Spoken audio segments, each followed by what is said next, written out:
Hey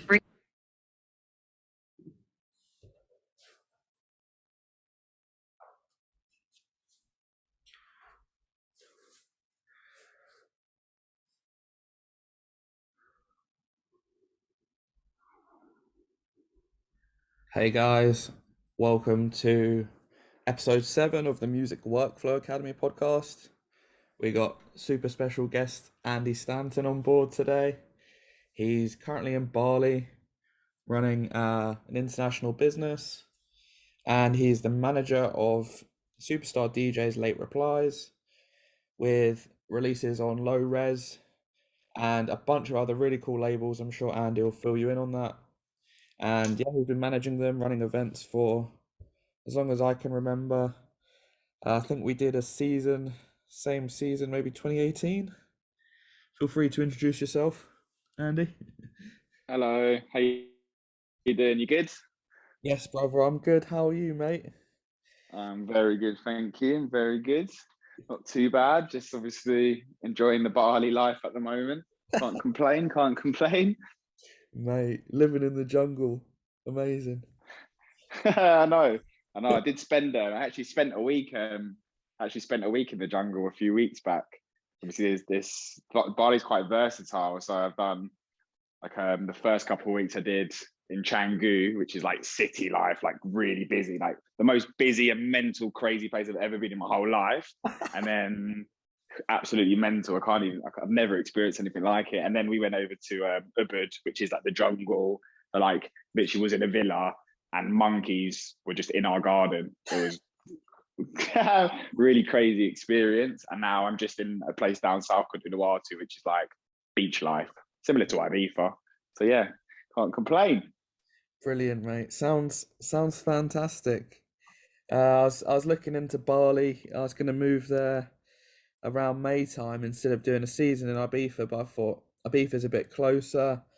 I'll wait and see. And then obviously just got back 2 months in Ibiza, DJing at night, running the business in the day, and then maybe go to Bali for August, September. So you have to fill me in on all the good places to go and all the spots around there. And yeah, man, I heard you doing some bits with Late Replies, really good DJ, seen them at Fabric. You're managing them at the moment, so tell us a little bit about that, if you like. Yeah, amazing. It's good to see that you've noticed the lads. So yeah, I've been managing them for say like 5 years now, but it didn't just actually start as like full-time management. So obviously I used to run, it's a kind of a sleeping giant at the moment, but I used to run 33 and obviously used to do events all across London and Ibiza. And from the first ever party the boys were involved with, I met them through mutual friends. And kind of from then we just became really, really close. And they just obviously started playing for our party over the years. And see, as they got bigger, I would just, because I was there, they were a resident for my event. I just took a lot more control and time and offered my help towards them. They slowly became best friends and now we're pretty much brothers.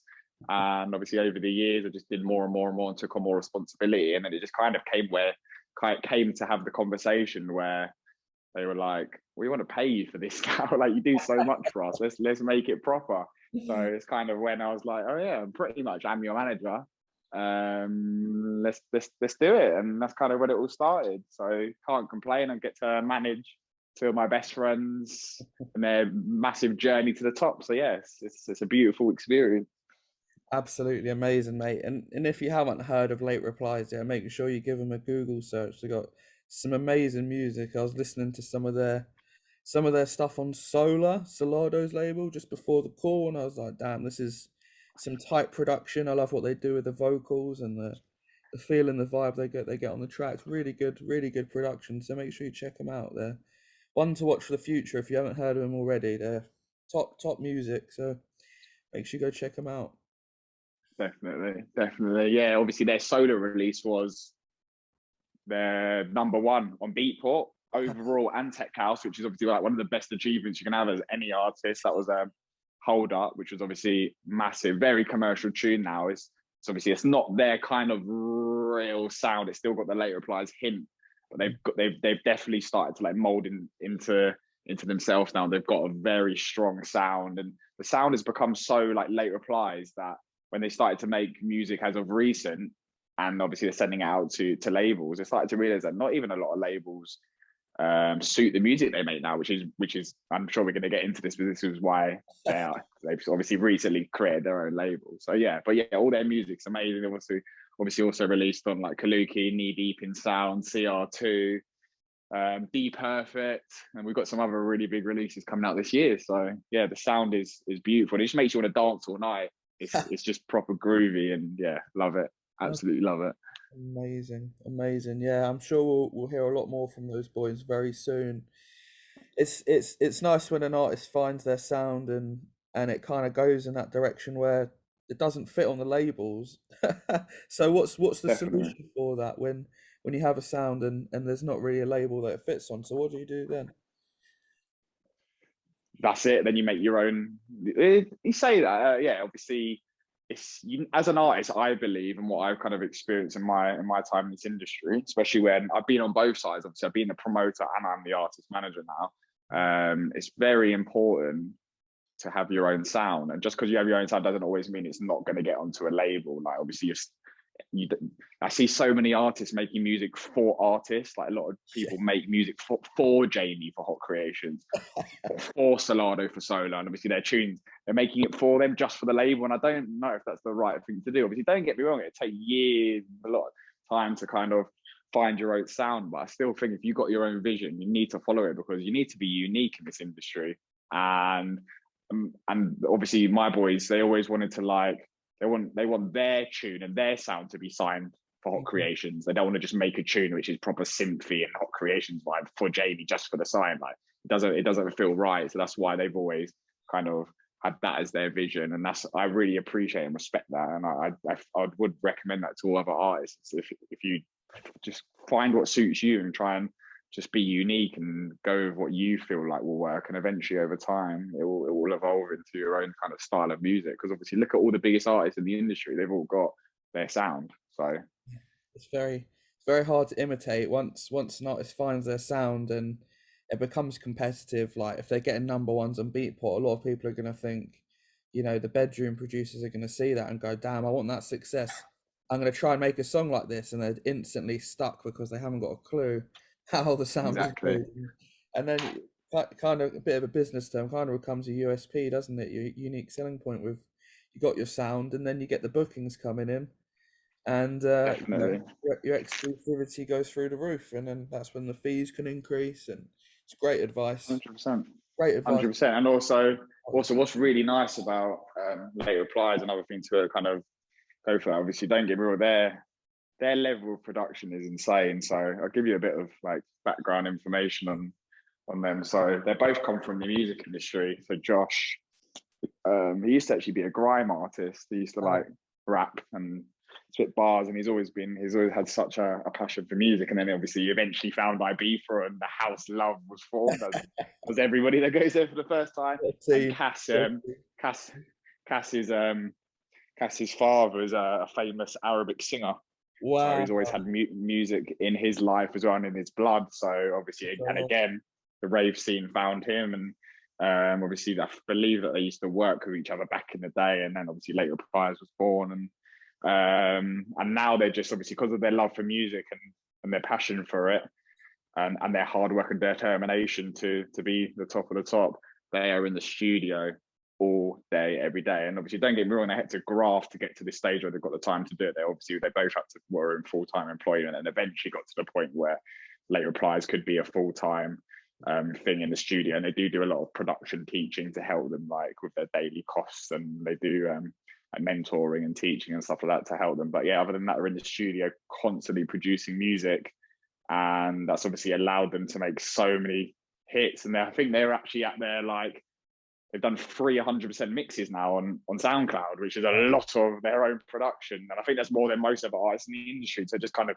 goes to show like the level that they're at in terms of just like becoming an absolute conveyor belt of releasing good music. And don't get me, they have a lot of times when obviously there's not a lot of creativity there, but one little cheeky trip to like IB for a couple of weeks off, it always brings back that inspiration. So Yeah, you go to the White Island and you hear all this new music, the unreleased stuff, and you get that tip really quickly, and you're like, oh, this is what's gonna. You can tell like it's so ahead of the curve. It's a few months ahead, IB in terms of the sound. 100%. Everyone always brings it, and then you're like, oh, you hear like a little organ bass or some sort of vocal, and you're like, oh, that's what's. You can tell that's what's gonna come next. So, gives you a little head start in the studio making those tracks.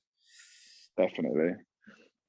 So, how many years have they been together? So, let's say for a new artist, how many years do you reckon it takes to go from being a full-time employee to becoming an artist where you can do music full time and still kind of get by? How many years did it? Would you Oof. say to be an So artist? hard. Yeah, it's so hard to lay that down because obviously it's so different for everyone. So obviously for Late Replies' point of view, Mm. I think 2016 was the year where it all began. So obviously, unfortunately, we had COVID in between, so I'm sure things may have been a little bit different. But at the end of the day, these things happen. So it's taken about 6 years to get to the point where they're at now, where they are able to be full time with their passion, music, and obviously they're trying to make money elsewhere still in the music. Like I said, with the LR audio, which is where they do like one-to-one production lessons, mix and mastering, etc., which obviously allows things to be for them to be able to do this. But I've also got other friends in the industry that have released one tune and blown up Yeah. because of it overnight, which happens. And I've also got other friends, and I see it all the time with other people that have been DJing for 20 years and I haven't they're made still it. in full-time job. But yeah, it happens. Like you as a as an artist, you need you need a little bit of everything, don't you? I think we live in a day now where you not only need to have good music, you need to have good social media platforms. You need to have Oh, good mate. networking skills.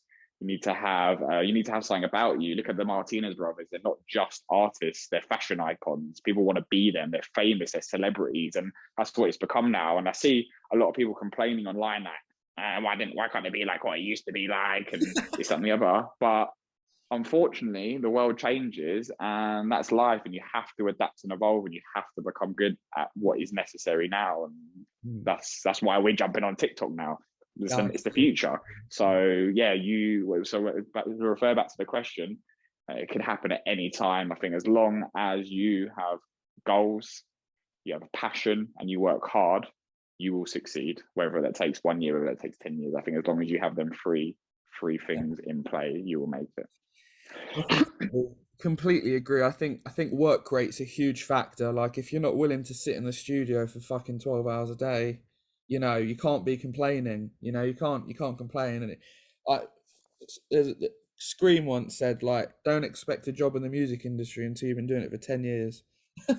So to do Really? Yeah, fair play. to do it in 6 years is a testament to how hard they're working in the studio, and obviously their sound's amazing. So there is a bit of talent there, and obviously they've got the networking connection skills. They've got you on board, so it's a very strong unit.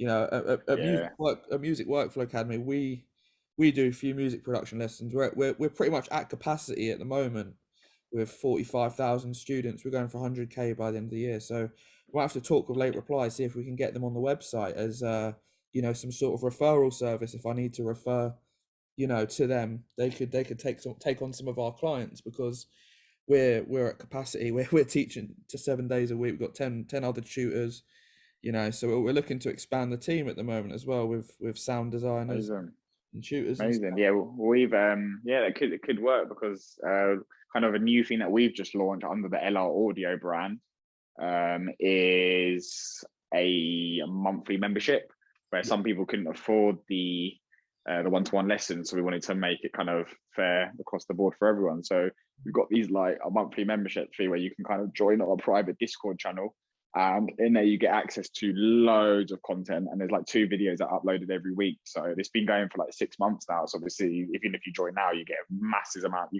access to massive amounts of content. Yeah. You get to be a fly on the wall in the Late Reply studio. You get to look at how their previous tunes that hit #1 on Beatport were actually created. Loads of like little tip videos and stuff of how to do stuff, and you get feedback from any of your music directly from Josh and Cass. So yeah, definitely something that anyone else is interested, there's an option there for other things for people to learn Yeah, from the guys themselves. that's amazing. That is. I see some of these production schools online. They offer like a monthly subscription, but they only give away the content for that month, which I think is a bit stingy in my opinion. I think they should be giving all of the content away. So you sign up and you get access to the full catalog. Like we Yeah, do that, obviously. Music Works, where we've got monthly subscriptions, yearly subscriptions. You get hundreds of hours of content. Like we don't just give you, oh, this is what we've done in the amazing. month. This is what you get in the month. You know what I mean? Like Yeah, I don't understand that. Like what it doesn't cost you anymore to give away that content. You're just providing more value for the end user, which is the key to success in any business and any job really. If you're providing value and being of service, I think that's the best way to grow, best way to help others. um definitely, but yeah, man, if we could do some sort of collaboration at some point, that'd be dope. And 100%. yeah, man, so what's in store for this label? Is it the Black Label it's called? Yeah, so it's called Black Label Rex, Nice. and the first tune that was released, I believe it was about a month ago. Wow, so What there's was it already a called? release, already a release. Yeah, Wow. there's already a release. So number one, I nearly slipped my mind there, but it was called Dream EP. Wow. Really good tune, lots of big support, and it got released in the Deep Tech Minimal chart, which is the sound that we're going for now, and the genre we're trying to attack. Yeah. And it went number one, single and Wow. EP, which Wow. was an amazing way to launch the label. So yeah, Dream went number one in Deep Tech Minimal. The second track, the other the B side was in the tech house genre, Yeah. and I think it charted into like the 50s or 40s. Wow. And then the EP went number one in Deep Tech Minimal as well, and in the hype chart. So it was an amazing way Cool. to launch the label, and that's now being followed through. Is actually out today. It's perfect timing. It's I'm High EP. It's got 3 tracks. Really good, really good EP. Very nice and underground, super IB for super like basement vibe kind of music. Being supported by some huge artists as well. And yeah, it's out today. So fingers crossed we can push that up to another high charting EP. The A side is actually Tech House, which is obviously a lot harder to chart in, but we're still going to push it as high as possible. Don't think it's a number one. You need to be super commercial, don't you, these days for a Tech House number one? But Some if we can sort push some it sort into the top, if we can push it into the top yeah. 10, that would be amazing. And yeah, obviously the B and C side are minimal, so let's hope they chart high. And yeah, it's really nice to push out our own sound. Again, we're trying to build this label. We're trying to really grill down with the Late Replies sound to the world, and having our own label allows us to achieve that, because we Okay. can just provide consistent releases on our own label rather than constantly obviously sending out EPs to other labels and trying to tie in dates and scheduling and stuff. Because obviously the boys are in such high demand now for releases, and we have to be very clever with our release schedule. We don't want to release too much. We don't want to release too little. So it has to be the right times. Obviously, having our own label does allow us to fill in the gaps when we're not releasing on Knee Deep in Sound or hopefully Hot Creations this year and stuff. So yeah, so it's a really good outlet for us now, and we've got people knocking on our door all the time. Like, we've just been hit up by some big labels today for some certain tunes, and we're so like hesitant to releasing with them because we just rather release it on our own label now, especially when we get like all the royalties to ourselves, Yeah. because you don't make much money when you release on other labels. Like the deals for artists are absolutely diabolical, and I'm a big believer in own label and NFT pushing, so the artists get supported themselves the amount of royalties they get for selling their own music. Because even the amount of money that Beatport take off selling a tune, your own tune, your own label, is absolutely disgusting, and I can't believe the percentages I actually see. And that obviously now I'm obviously running the label for them. It's bad, and obviously I'd really want that to change. So I'm a big supporter, like I said, in pushing NFTs and the artists more kind of sided music release in the future, which is why, like I said, I want to push more on our own label and eventually turn it into that way where Late Replies get full support and not all these other external platforms stealing all the artists' money, which is a big problem in the industry. Yeah. Sorry. We can work on that together. That's something that I'm very passionate about. I think Spotify should pay £1 a stream. I've been saying this for a while. Like it would make being a musician much more sustainable. It's such a hard saturated market, or it can be, you know, and obviously get your own sound is the best way to break through. But you know, we've got a record label called Atmos Tempo Records, and we only release stuff if it's something we've never heard before. So like we've got like synthwave trance and like 80s, like, you know, disco recuts and stuff like that. And you know, Yeah, we provide advances to our artists and give them insurance on all of their music equipment. So like, you know, we give them, they still get 50% of royalties, not the same as releasing on your own label 100%. I saw Martinez Brothers, they did you know, that pap song PAP with I think it was his name, with the rapper on it. Like they've done it right. So they've done it yeah, on their label, they've put it on YouTube, and they've monetized the music video, and it's on their channel. So it's got 3 million plays, and there's adverts throughout the song. And I just think like the royalties on top of the monetization on YouTube is a great way to make a bit of extra money from your songs. Like yeah.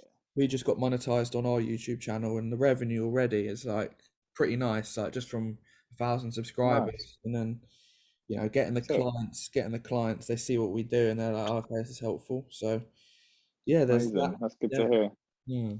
Definitely, it's great for artists, because these platforms like Spotify that pay like 0.0001 penny a play, it's like, what? That doesn't make any sense. Yeah, Trying to buy Arsenal no, for yeah, and you know, they can't afford to pay their artists. It's a shame, but there are ways around it. And I think in the future, you know, I've got one of my albums as an NFT as well. So one of those, some South African label was like, yeah, we're going to turn this into an NFT. I was like, sweet, let's do it. And amazing, sick. yeah, man, we're just we'll make the music industry a better place. I think that's what we're working on at the moment. It's too industrialized, and there's a lot of things in place that maybe worked in the 80s and 90s, but with vinyl sales and CD sales. But now everything's digital, the artist needs to have more rights over the music, and we need to be making more money. 100%, But for the artists, 100%. it's a shame Agreed. is where it's at. We need to adapt. You know, like I said, one day I'm going to make a platform to rival Spotify, because you know, it'd be easy to do if I paid my artists fairly on the platform, and instead of paying them 0.0001p, you know, they deserve a lot more money than that. Like, let's be honest, it's hard making good music, and as an artist myself, I've been trying to make a song that makes a difference in the music industry, you know, trying to make an impact. So once you're making an impact, then it's changing the landscape of what people are making. You know, once you're influencing people and you're bringing people into the music industry, that's when the money should start coming in my opinion. Yeah, agreed. Couldn't agree more. Yeah, lad. So how's Bali? You been many beach clubs? The Bali is 90% of the time the worst music you'll ever hear in your life. Give us It's the pure. insights. Give us the juicy insights. Right. So obviously being in the industry myself and having obviously having a managerial job, I did come out here with intentions to make my mark. I can't like I'm not even like that really as a person, but I am like to big myself up. I'm very good at networking. Like it's like one of the best things that I've ever always been doing. I'm very good at meeting people, and so When I did did you, come out here in with the intentions to meet everybody that I need to meet for when the boys do an Australian tour. They can come over to Bali and play all the best clubs here. And I have made sure I've achieved every single venue here, which for the boys, and I've met every owner. I've been in every booth, and I've met all the right people. So I'll kind of start from where I started. So in Canggu, where I started, it's actually voted the number one beach club in the world. It's called Fins. They oh yeah, basically copied Ocean Beach. It's literally the same. However, it's fucking 3,000 capacity. They had wow, like Diplo then they had 12,000 people there. It's absolutely the most monstrosity of a beach club in the world. It's sick. And they have like MK, and although it's not our sound, like I'd still play there 100% for like a nighttime set. So I met the owners of Fins. I met them on the first day I got there, and I became really close with them. They sorted me a table and all of my lot of table one day, so that was a big check. And I said to them, I want to get the boys on there one day, and they were like 100%. So that's done, big tick. All the other places in Canggu. Sorry, actually, I lied. There's another place in Canggu on a Monday night called Luigi's. It used to be a pizza bar, and they open up on Monday nights now. Same night as Circo. It's all red as well, and it's pretty much being at DC10. It's the fucking sickest thing I've ever been to. It's a pizza shop, but it's unreal. They play beats. It's like I said, being at Circo, being at DC10. Wow. And it's run by these guys called PNNY, and they're like local guys, Indos, and they're very, very underground. So really good people to follow if you're out here. That's definitely another place I want to get the boys to play out here. Every other where in Canggu and Seminyak, the party place, is literally EDM, and I had to walk out of a few clubs because unfortunately I can't. It's not my kind of style of music. Really, really crazy, mental Australians and Americans getting super drunk, jumping around. Not my vibe. Obviously, I'm more of an Ibiza boy. I need the underground beat. So yeah, the rest of it wasn't my kind of vibe. And then I went over to Ubud. I didn't go out. It's more jungle. And then down here in Uluwatu, the clubs here are insane. So first one I went to is called Savaya, and it used to be called Omnia. A lot of people would have heard of this before, but it's like one of the best clubs in the world. It's like on the cliffside. It's one of the Circle venues from Circle live streaming. The booking agent's the same booking agent as Ushuaia. They always have NGE artists here. They have like Jamie, Seth Troxler, the Martinez Bros, Peggy Goo. The list goes on. When I was here, Jack Master was playing, so I went down and saw Jack, and had a little vibe. Got in the booth, met all the owners and everything, and spoke to everyone. Again, I've got that connect now, so that's all sorted for the boys when we come out to this side of the world. Salado are here in 2 weeks. Unfortunately, I'm going to be gone by then, but that would have been good to see them guys. And then the same bloody day, I literally was on my motorbike driving through Ulu, and I just saw a massive sign with Sosa's face on it. And I was like, obviously, Sosa's one of my good friends. But I was the first ever person to book him in Ibiza, so I've been along his journey for a while. And I was like, why is Jay's face on a big poster in Ulu? It's so weird. So I took a picture of it, sent it to him, and he's like, yeah, I'm playing there Saturday. I'm flying over from Liverpool to Bali. And I was like, well, I'm there. So he played in this place called Ulu Cliff House, which is, again, is like a villa on the side of a cliff. Like, the venue's absolutely mental. And yeah, he played, it was like a festival, and he played their closing set. So I went to see him as well. So it's nice to have some proper, obviously, Jack Master Circo vibes, and Jay just fucking really good beats.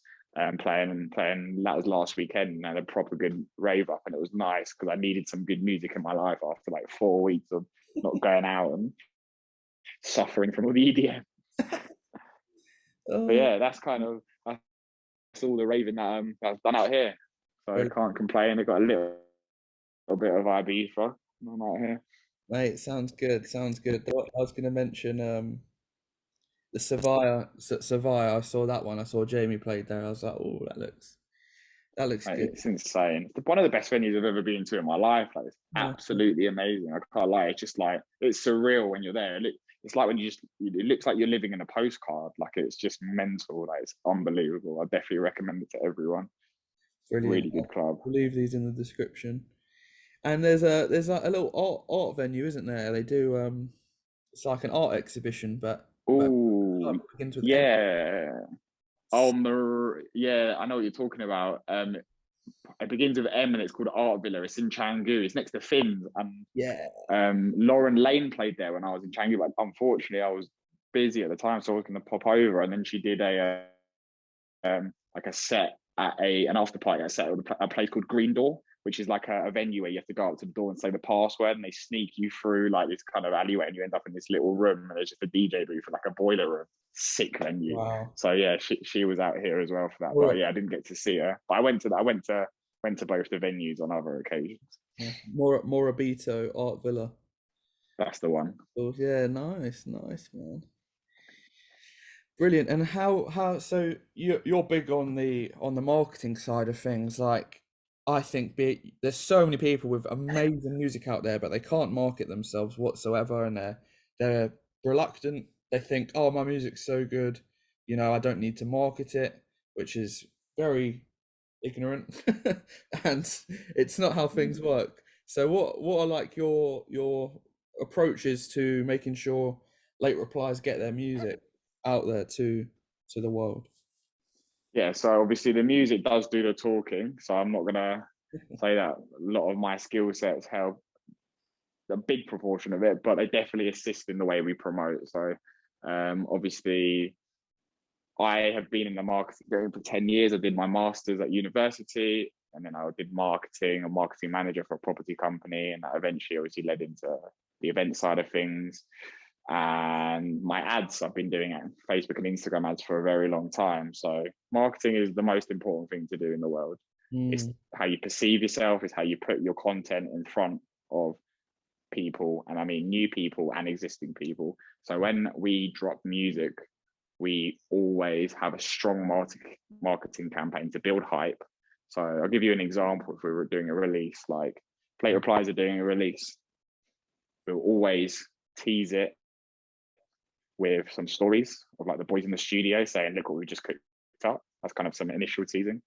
Then obviously we'll send it out to loads of artists. When we get some live footage in clubs, we'll also drop that on stories and feed posts.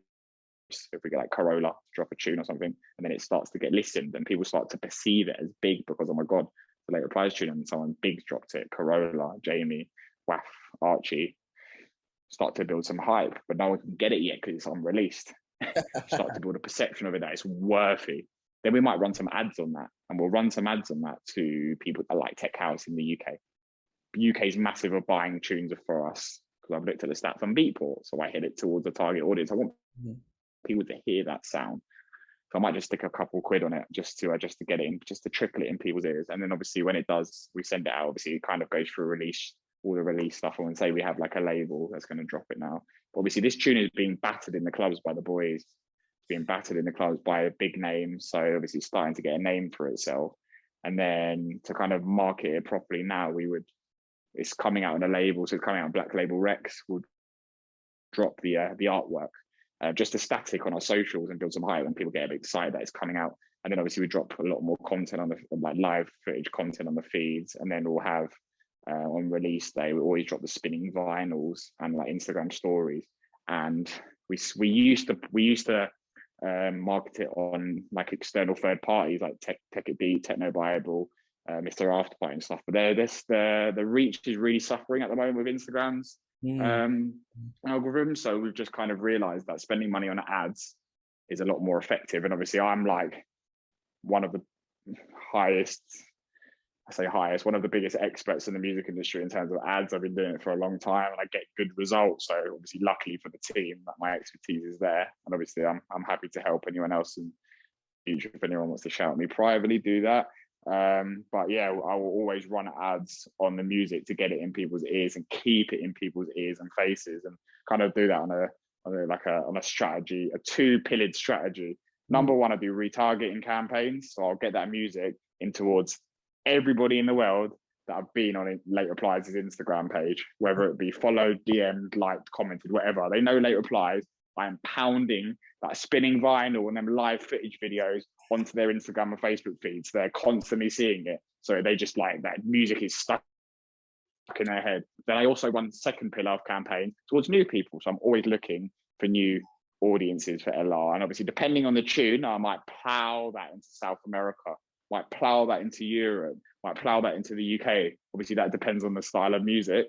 And I'll run obviously big campaigns on that as well. And ultimately, I'm always not only hitting people that know about us, that are the people that are most likely to buy the tune.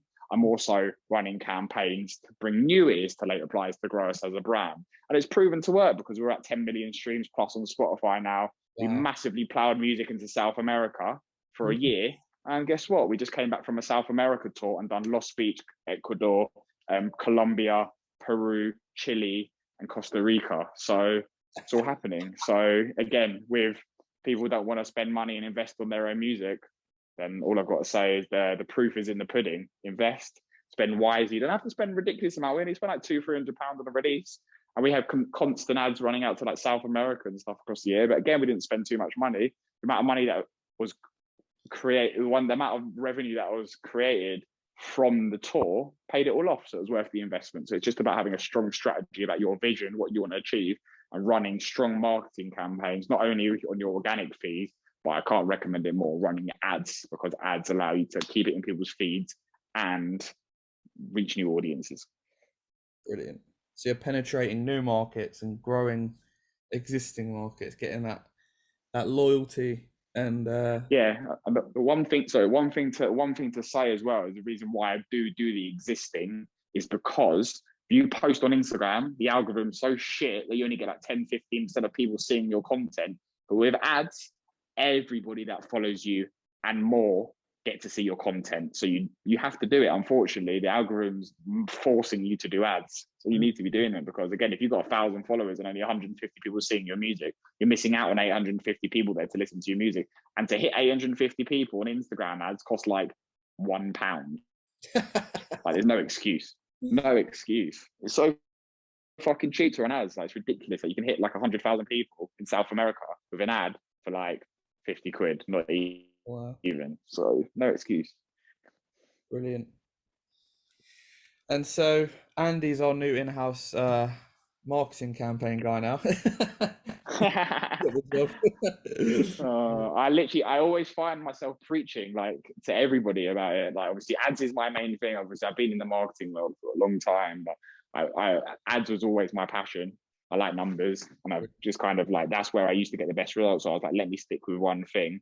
And just over the years, I've literally just kind of got to the top of the game with ads. So yeah, to be able to hit the right audiences and stuff is a skill, but it's actually not that difficult to run ads. Obviously, you just need the experience. So I just recommend just keep running them, understanding and interpreting the data, and you'll just get better and better and better as over time. Brilliant. So yeah, we can run some ads for Music Workflow Academy and just take it to the 100,000. Let's go. Let's go, baby. Let's go. We've worked with a few ad agencies, and they've been just selling us snake oil, not generating any sales in like 3 months, and been just Really? diabolical. And I used to run my own marketing company, and we had dentists, and we'd do like, getting them clients. That was what I did before this, and then Yeah. just into the music space. And then yeah, like with one of our students works for Google, and he was saying you should do Instagram story ads. He says they're the most effective for, in terms of cost. So yeah, They are. That is correct. That is correct. Then if you saw my story today, actually, but I've literally, I just took on it because I run ads for clients as well in the music industry and externally. And yeah, they run like a wellness company. They sell like crystals and like manifestation books and gratitude books and stuff. And I was just like, this is an Instagram story company all day. Like, see a crystal, swipe up, buy it. And I've literally just been running them. And yeah, you get a lot more reach for your money, and the conversions have been absolutely massive. So they are really good stories. And I've actually found out, I found a really good way recently. I'm doing it with Late Replies' EP right now. I've kind of found like a little glitch in the system that not many people know about. And I'm running an Instagram story ad for Late Replies' EP, which is a 3-track EP. And obviously an Instagram story is usually 15 seconds. But I found a way of making a carousel story. So it's got 15 seconds times 3. So track it. And all 3 tracks on a story, and you have to obviously like click through it 3 times to even get past it. Wow. But if you're on it, you get to listen to all 3 tracks on one story, and it's like really engaging, and people get to listen to the whole EP for really cheap. So I'm running that at the moment to everybody that's engaged with Late Replies' their social media pages over the last year. So everyone's getting pounded with the tune which has come out today. Amazing. We will leave a link for that in the description for sure. That I'm looking forward to that. And what does a day in the life of Andy look like? Obviously you're in Bali at the moment, so it might be slightly different. What's your day-to-day process for being a yeah, I'll give you my UK life, and I'll give you my Bali life. So started Bali because I'm here. So it's quite nice that I'm 7 hours ahead. So I get to get up, go for my daily oat latte and a gym session. Yeah. Get on the motorbike, get on Google Maps and go, okay, I'm going to go here today. Like, get on the bike and absolutely explore, ticking off like a new location. And then I head back to the gaff, and then yeah, it's lunch. Pretty much at the moment, because I'm so full of work, it's pretty much laptop a lot, and laptop involves obviously a lot of liaising with my booking agent for Late Replies. Obviously we've got a lot of gigs, and obviously there's a lot involved with booking the gigs. We've got to always get all the contracts, all the invoicing, all the artwork all approved, all the scheduling done and everything. And obviously when you get to this level now, you've got to be very careful with your scheduling of gigs to make sure you don't clash in city to city. obviously you've got to be careful how often you play in certain places. There's a lot of like liaising with promoters, especially with this South America tour. There's a lot of hard work to get logistically the boys everywhere across the country and then back home and stuff. So yeah, a lot of planning, a lot of management. Luckily, I'm OCD. I'm very organized, so it's always on point. So yeah, that's kind of how things work with that. And obviously, then I'm constantly liaising with Josh and Cass, music, running the label, dealing with every email that comes in, constantly working with Mike, who's my business partner for 33 and for Late Replies for content creation, running the socials. It's Late Replies is a business. Oh, for sure. And yeah, it's constantly running everything, but we've got really solid team and we've got the right people on board. And yeah, so it's a lot of management. So because I am the manager, I'm managing constantly. I'm managing the boys, getting them to do what I need them to do, managing Mike, getting him to do what I need, managing my booking agent, and just constantly delegating and checking in and making for sure people get stuff done when I need them to get it done. And I need them to get it done on time. Like, there's no fucking about in this industry. Like, I'm managing like pretty much the hottest duo in the world right now. And it's all about momentum, and I got to get everything done for them. And I'm doing that alongside my kind of like do Instagram and Facebook ads for clients as well. So I'm constantly liaising with my clients as well to get all of their content and ads up and running and stuff, making sure that's all done as well. And I'm thinking about some other, and we've got the label as well. And I'm obviously thinking about other business ventures as well. So at the moment, I'm in absolute madness of work, but brilliant. I love it. And when I don't work and I get away from the computer, I'm like, what should I do? I might as well just check my emails. Yeah, I'm the same, bro. I'm the same. So yeah, and then back in the UK, it's pretty much, especially because the UK is the UK. I was pretty much just getting up at 7, getting on the laptop and working till lunch, hitting the gym, and then working up until the evening. And I was doing it so solidly for like a year.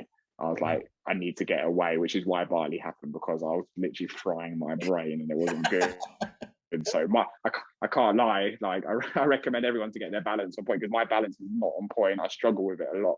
I'm like, I need to get my balance back on. Like, I used to meditate, I used to exercise a lot more, and I used to do this, that, and the other more. And I've taken on too much work, which I know is not right. So I do need to rejig that in my own life. So yeah, even I'm struggling to get the balance all right, but it is what it is at the moment. I'm aware of it, and I'm just trying to get better, get everything on point. But obviously, I'm so determined to get to the top and get these boys to literally the top of the game, and it requires a lot of work. But yeah, I just need to learn personally how to switch off at 7 p.m. and turn off the rest of the evening or something like that. You know what I mean? Yeah, no, business is 24/7. Like, there's no switching off. It's I get my stuff done in the day, so I start my day with a meditation, a bath, and then I'll get some exercise and sunshine, and then make sure I fuel myself with like a salad. Like, people will say I'm a salad addict. Like, I eat bare salad just so I get the vegetables. Absolutely rabbit life. I can't lie. I get ripped all the time as well. Like, even sometimes I'd rather choose a salad over anything. I'm a big veggie salad kind of guy as well. But I also I love a Big Mac. So one extreme to the other. But you got to think, like, your brain works so much better. You know, I get like a little chicken Caesar or something, and then make it myself, some croutons, some chicken, and maybe a bit of avocado in there, healthy fats, and then you're good. You're good, and you feel so much better once you tick off those 5 things. You feel amazing every day. So I get that done at the start of the day, so I don't have to. And then I work till like however long I want. Basically, I'm normally doing like 16 hours a day, 7 days a week. Fucking nice. Yeah, I know. I'm the same as you, but I can't lie. I'm a big advocate of that. Like, I'm a big advocate of healthy lifestyle. Like, I learned a long time ago. I'm 30 now. I think when I was in my 9-to-5 life, and I was a full-time carer. I was a full-time carer for my mum. Wow. Working and doing 33, and I was obviously it was a very stressful life. I wasn't very aware of it, and then I kind of found the secret, became much more aware of a person, and started to, I don't know, look within a lot more, emotionally, physically, everything. Pretty much from then tried to change my life, and then I spent a lot of time learning about life from people that have succeeded in life. So I spent a lot of time on YouTube, listening to podcasts, and learning about greatness and how to become the best person you can be, and kind of what the daily routine is of a billionaire. Yeah. And kind of implement that all the kind of life as well. So in terms of exactly what you do, waking up, meditation, calming the body with a bath, getting your mind. But I also like, I'm sure you do this as well, but I have got a vision board. I've got a vision board of pictures of everything that I want to achieve in my personal life for late replies. I've got a goal list, and my goal list is insanely long. And I do a personal goal list, a health goal list, a work goal list, a financial goal list, a relationship goal list, and I've got hundreds of things on there. When I look at it right now, there's so many things ticked off. And when I kind of got like a little thing at the end of I check it every day, and I just say, what can I achieve today? And I work towards it. So it's constantly keeping my mind like directed and focused about where I'm trying to achieve in life. And at the end of the year, every single day on the 31st of December, I look through my list. I look through everything that I've achieved. I'm grateful. I reflect it all. I've been doing this for like 5 years as well, 5-6 years. I reflect on it all. And then the things that I didn't achieve, I don't care. I just move it over to next year. And the things that I did achieve, I thank God for it. I thank myself for it. And then I delete them off the list and I write my goals for the next year. And it just keeps me going, keeps me spurred on, keeps me motivated. And yeah, just constantly like trying to just tick things off. I'm a big ticker. Like my whole life is on lists. I just tick. I need to do that, tick it off, tick it off, tick it off. So, and that is pretty much how I get shit done quickly, efficiently, and I move forward. And that's probably a massive reason to like where I am today in personal life and the growth and everything. But yeah, I need to get back doing what you do in the mornings, because I'm like, usually at the moment I'm just like, wake up, laptop, and it's bad. I need to get back in my routine. But it happens. It happens to the best of us. You can't do it, bro. You can't. You need to put it first, because like I used to start my day biggest tasks first and then work my way to the smaller tasks. But then that would result in more burnout. This is reduced burnout by like 30%. Do you know what I mean? So like getting that good stuff done, then you can do more. And like you're doing so much and you've got so much time. So like, you know, in the next 5 years, as you say, it's compounding what you do. The momentum's going to build. You're going to be in such a blessed space. You might as well look after yourself along the way, because it makes you feel a little bit better. It makes you feel a little bit better about things like. Yeah, for sure. 100%. I think like, you know, you watch the billionaires on and stuff, and their routine isn't too different to what we're doing. It's not too different. You know, they schedule their day, they set their goals, turn everything into lists. Like Richard Branson, he writes everything down. So he was in the airport once. He didn't have his journal on him. So he was writing on his passport like his goals.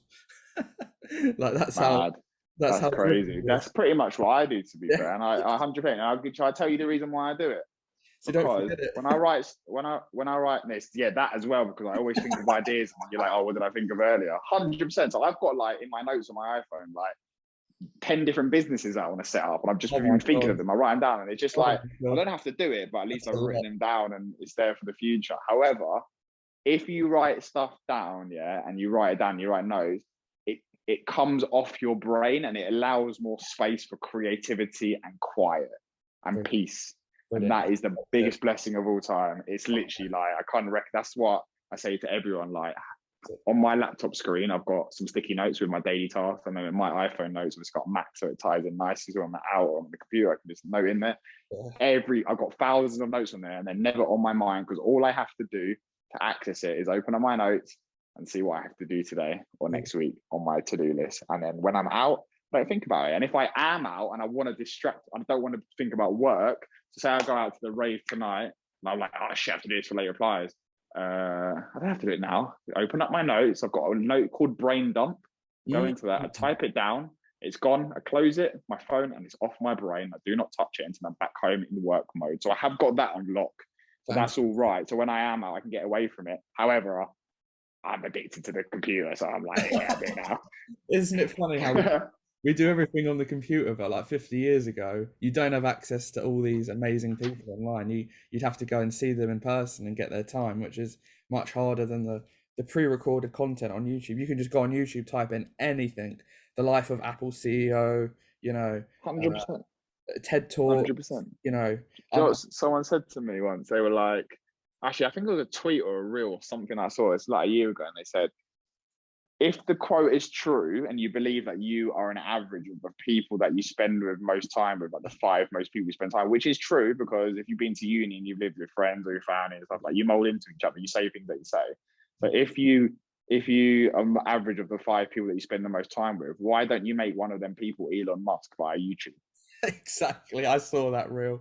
I saw that, and I follow it. I do follow that. Like, Yeah, so you might, I, exactly. anyone can be successful. I say that, the main thing is being organized, which you've got that on lock, and then consistency.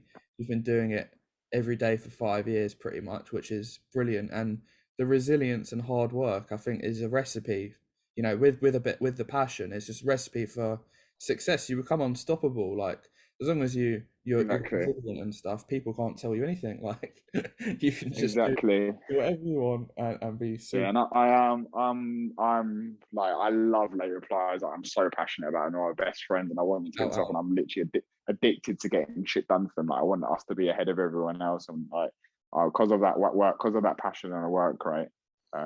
Yeah, it will happen. And I kind of went through a weird stage over the last few years. Like, I had obviously 33 late replies, all my ad stuff, teaching, and all these other business ideas that I wanted to create.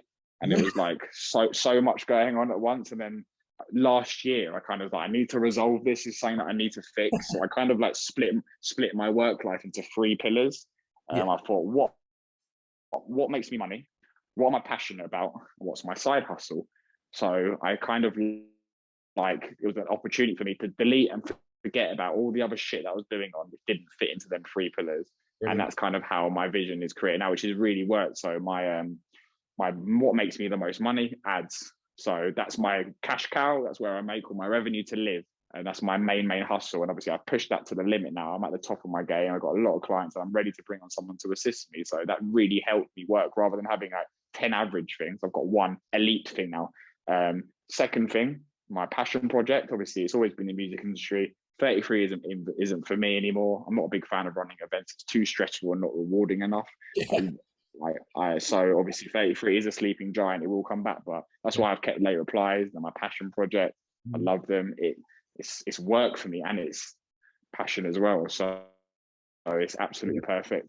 And my side hustle is crypto. So yeah, so I've got that on the side. My side hustle is my bit of fun, something I invest in regularly, and I like to learn about, and it's just something on the side. And then with them 3 pillars now, with 10 different scattered things before, I've kind of diverted that into 3 things that split my time like accordingly, depending on what's going on. It's made my life, my brain, a lot more easier and efficient. So Brilliant. And so seeing as we're talking about controversial topics like crypto and how it's doing at the moment, how did COVID affect you and late replies as artists? Did it help you thrive, or was it more of a limitation at the time? It went. it, yeah, it's a weird one, because obviously I'd just done my 2nd season in Ibiza, and I had my 3rd one booked in, and COVID hit. And I was kind of going through like, I'm 29 now. Or 28, sorry. Another year of absolutely session every day for 6 months, which is not good for my brain. So personally, it was like, yeah, this is the perfect timing. Lock me in a house for a year. Let me get my life in order.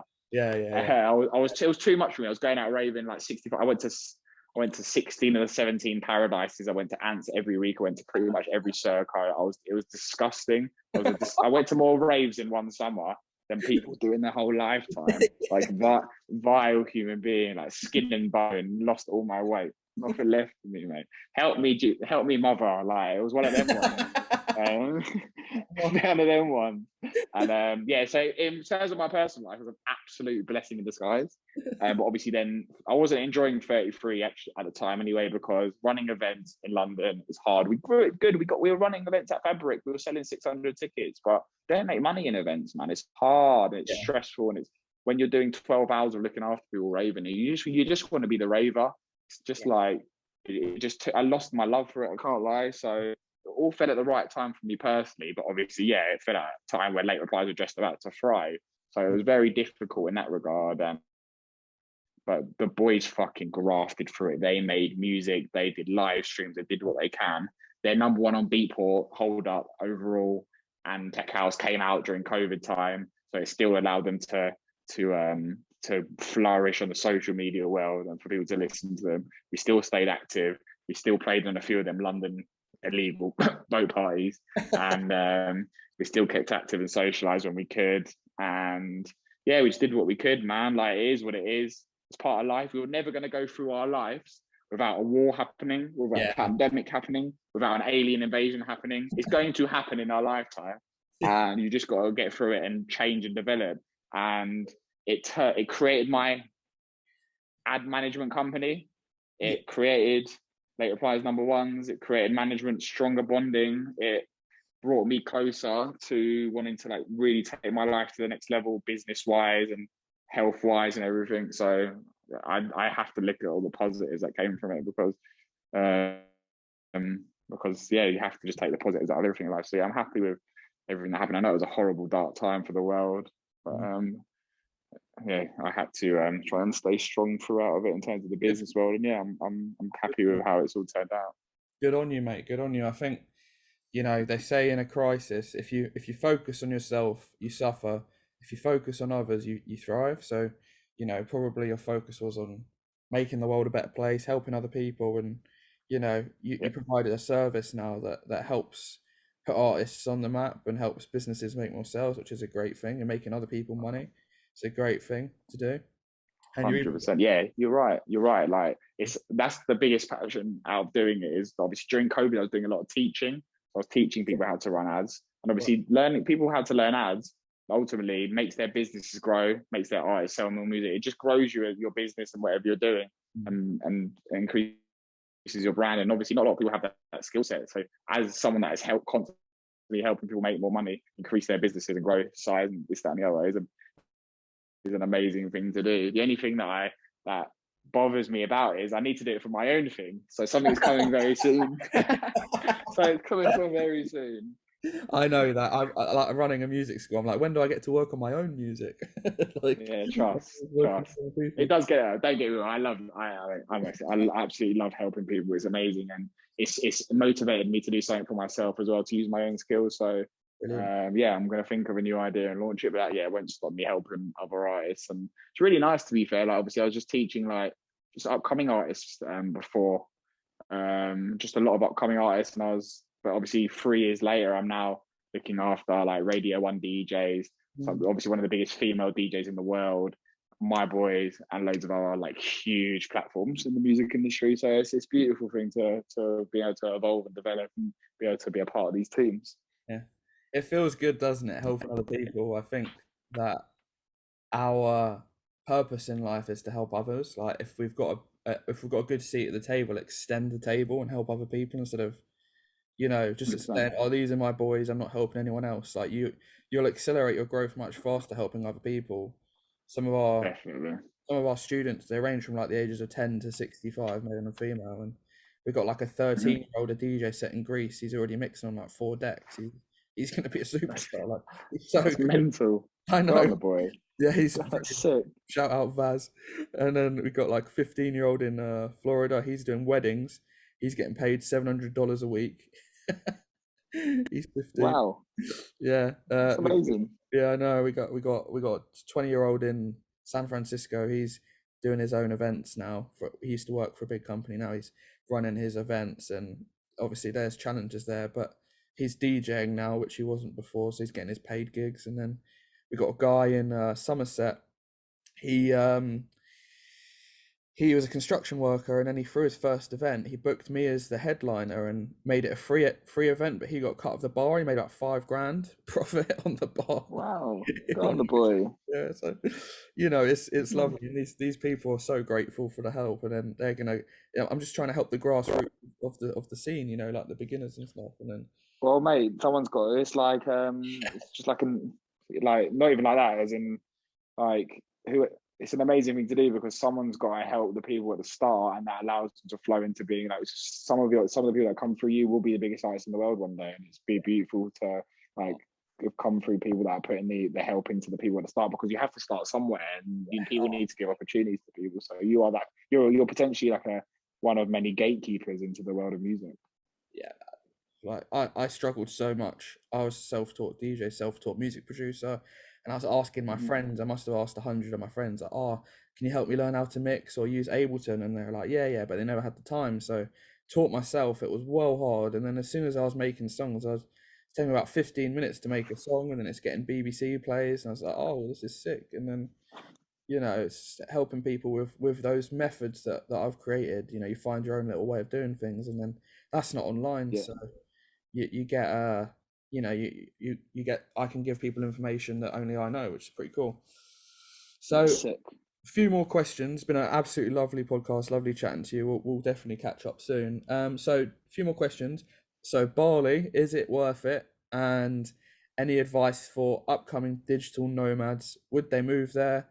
And what do you think about the 5-year visa? Is that a thing? Would you take that?